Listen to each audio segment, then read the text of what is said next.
Captain William "Ironhand" Carter pressed his palm against the cold steel wall of the USS Phantom. The metal felt different tonight. Warmer. Almost alive. He pulled his hand back quickly, shaking off the thought. 23 years of submarine service had taught him to trust his instincts, but this was different. This was impossible. It was November 1969. The Phantom had been on patrol in the North Atlantic for 47 days. Standard Cold War routine. Watch the Russians, stay invisible, come home. Nothing unusual. Nothing except the dreams. For 3 nights straight, Carter had woken up gasping, drowning in darkness that wasn't water. His crew reported the same thing. Chief Engineer Martinez said he heard whispers in the engine room. Sonar operator Thompson swore he detected heartbeats on his equipment, but Carter was a man of discipline. He didn't believe in ghosts, not even when the walls started breathing. The first sign came during the 200 watch. Lieutenant Hayes was doing his rounds when he noticed condensation patterns on the hull plates. Not random moisture, rhythmic, in and out, like lungs. He radioed Carter immediately, voice shaking despite his training. Carter arrived within minutes. He stood in the narrow corridor, watching the metal surface. The condensation appeared in steady intervals. 16 breaths per minute. Exactly human respiratory rate. He touched the wall again. This time he felt it. A gentle expansion, a subtle contraction. The submarine was breathing. "Get Martinez down here," Carter ordered. "And Thompson, bring the acoustic sensors." What they discovered changed everything. When they placed the sensitive microphones against the hull, they heard it. Voices, hundreds of them, maybe thousands, whispering, crying, begging in languages Carter didn't recognize, but the emotion was universal.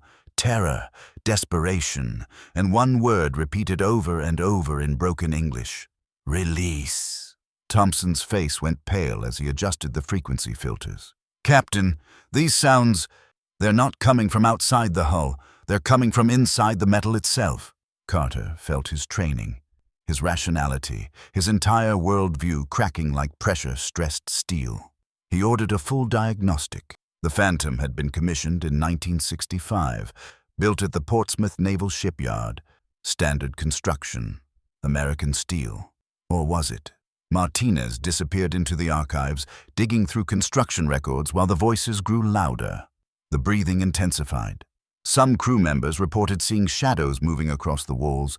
Others claimed the corridors were getting narrower, like the submarine was slowly collapsing inward. Then Martinez found it. A procurement document from 1964.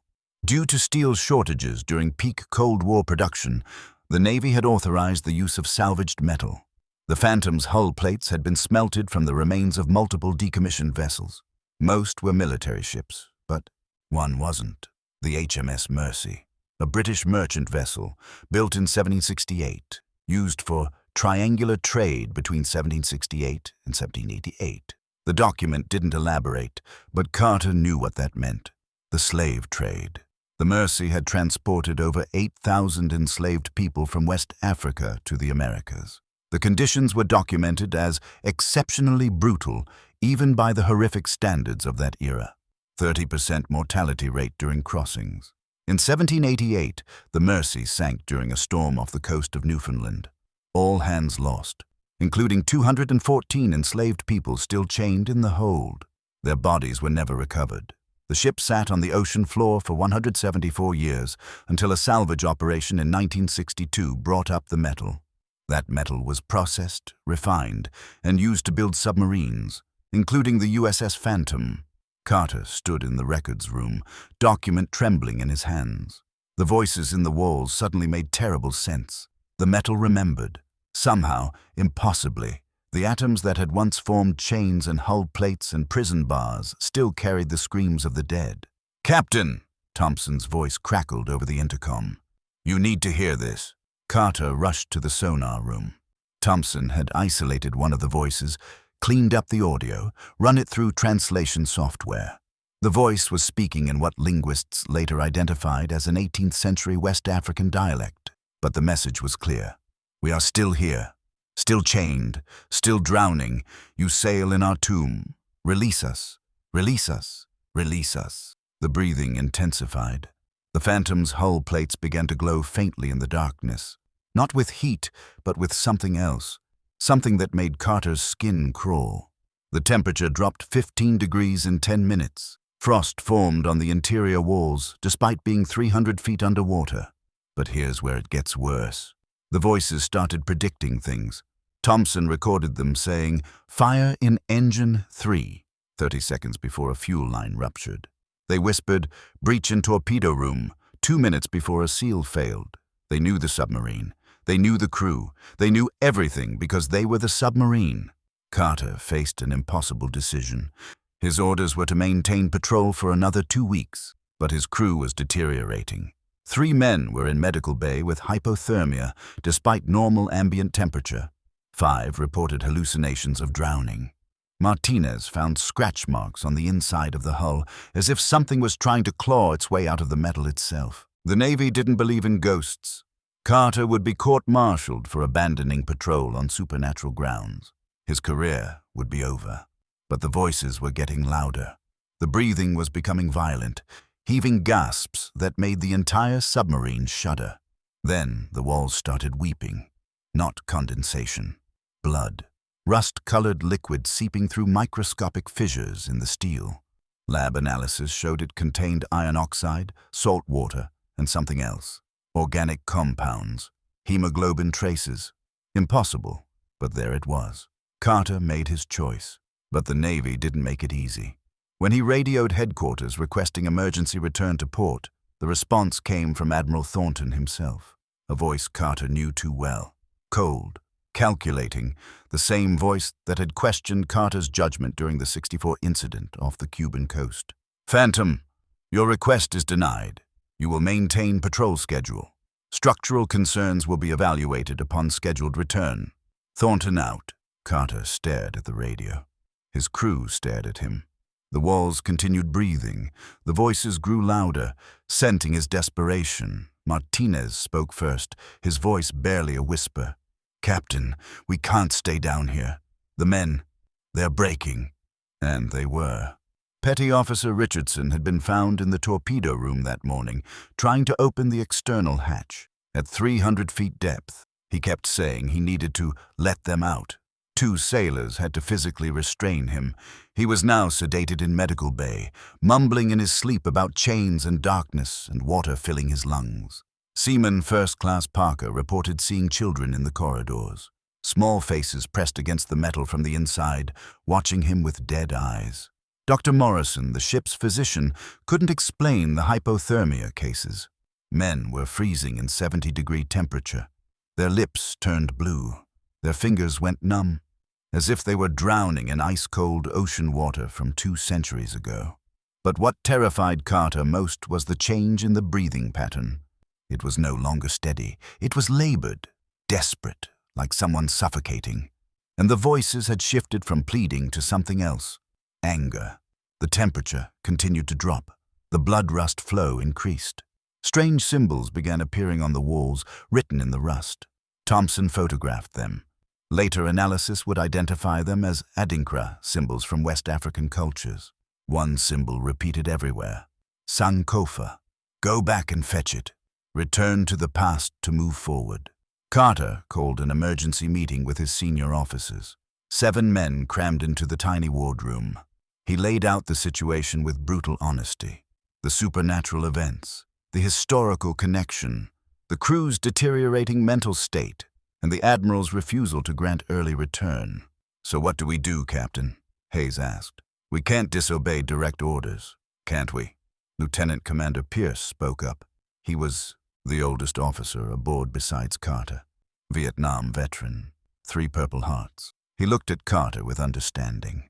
"Sir, we have evidence of structural compromise, blood in the walls, unexplained temperature fluctuations. If we cite safety concerns, if we report that the hull integrity is genuinely at risk—" "That's mutiny adjacent," Hayes interrupted. "They'll court-martial all of us." "They'll do worse than that if we stay down here," Martinez said quietly.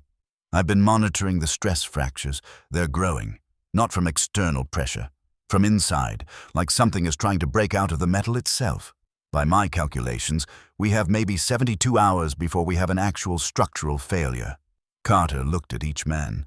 These were good sailors, family men. They trusted him to bring them home. He thought about Admiral Thornton sitting in his comfortable office in Norfolk, looking at numbers on paper, seeing the Phantom as just another asset to be deployed.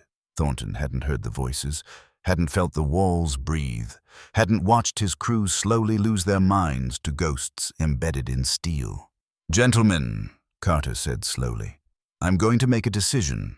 I take full responsibility. If there are consequences, they fall on me alone. We're going home." The decision was made, but the moment Carter gave the order to surface, everything went wrong. The ballast tanks wouldn't respond.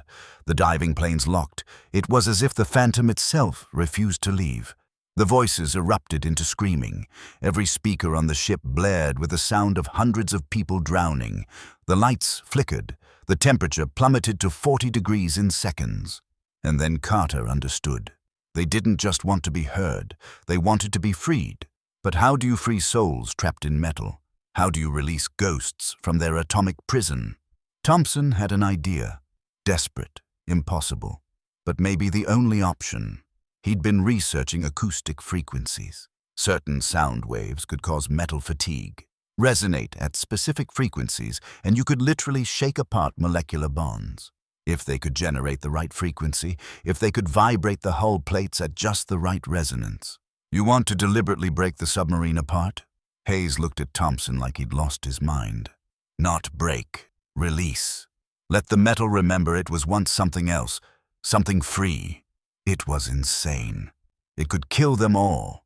But Carter looked at Richardson in Medical Bay, still mumbling about chains, looked at Parker's haunted eyes, looked at the frost spreading across the walls like reaching fingers, and he nodded. They flooded the internal speakers with specific frequencies. Mathematical calculations based on the hull's composition, the age of the metal, the resonance patterns Thompson had been recording. The entire submarine began to vibrate, not mechanically, organically, like a living thing waking from a long sleep. The breathing stopped, complete silence for 10 seconds that felt like eternity. Then the voices spoke one last time. Not in anger or desperation, in gratitude, in release. The words came through clear on every speaker. "Thank you. Thank you. Finally. Rest." The ballast tanks suddenly responded. The diving planes unlocked. The Phantom surfaced smoothly, as if it had never been stuck. When they broke through into cold December air, every man on board felt it. A weight lifting, a presence departing. The metal was just metal again. Cold, dead, empty. Carter radioed headquarters with a coded emergency signal. This time he didn't mention ghosts or breathing walls. He reported, "Critical structural failure, potential hull breach, crew medical emergency." The Navy granted immediate return to port. No arguments from Admiral Thornton. As the Phantom limped toward home, Carter stood on the bridge and watched the sun set over the Atlantic. Martinez joined him, holding a small sample vial, the last of the blood rust. "Do we tell them, Captain? The real story?" Carter shook his head. "They wouldn't believe us, and maybe that's better. Some truths are too heavy to share." But Carter kept his own records, audio recordings, photographs, Martinez's material samples, Thompson's frequency analysis, all of it locked in a safe deposit box with instructions to be opened after his death, because someone needed to know. Someday, someone needed to understand. The Phantom reached port on December 2, 1969. The official investigation found stress fractures, material fatigue, and unusual corrosion patterns inconsistent with normal saltwater exposure. Recommended for immediate decommissioning. The crew was debriefed separately, their stories suspiciously similar, yet attributed to shared stress-induced hallucination. Carter never commanded another vessel. He retired in 1971 with full honors, though Admiral Thornton made sure he never received the promotion he deserved. Carter didn't care. He'd made peace with a debt that wasn't his to pay, but that he'd inherited through the simple act of commanding a ship built from tragedy. But he visited Portsmouth Naval Shipyard every year on December 2nd. He would stand at the dock where the Phantom was moored, waiting to be scrapped, and he would press his palm against the hull one last time. It was cold now, truly cold, just metal. The breathing had stopped. The voices were silent. They had been released. The Phantom was finally dismantled in 1973. The steel was recycled into civilian construction. 3 buildings in Boston, 2 bridges in New York, a hospital in Philadelphia. Carter kept track of every structure, waiting for reports of strange sounds or cold spots or voices in the walls. But there was nothing, just silence, peace. Finally, after 200 years, peace. Carter died in 2003, leaving behind detailed journals. His final entry, written the night before his death, contained 1 paragraph that his daughter couldn't explain. I can still feel them sometimes, in the wind off the ocean, in the rain on my windows, not trapped anymore, not screaming, just present, watching, grateful. We forget that everything we build, everything we create, everything we touch carries the weight of what came before. History isn't dead. It's just waiting in the atoms, in the steel, in the spaces between molecules. And sometimes, if we listen carefully enough, the dead will teach us how to live with what we've inherited. They taught me. I hope I taught you. The USS Phantom exists now only in fragments and memories. But on quiet nights in certain buildings in Boston, on specific bridges in New York, in one hospital in Philadelphia, people report something strange. Not voices, not breathing. Just a feeling, like being forgiven for something you didn't do but inherited anyway. Like carrying a weight you didn't know you had, and then feeling it lift because metal never forgets. But maybe, just maybe, it can learn to forgive. And in that forgiveness, perhaps we find our own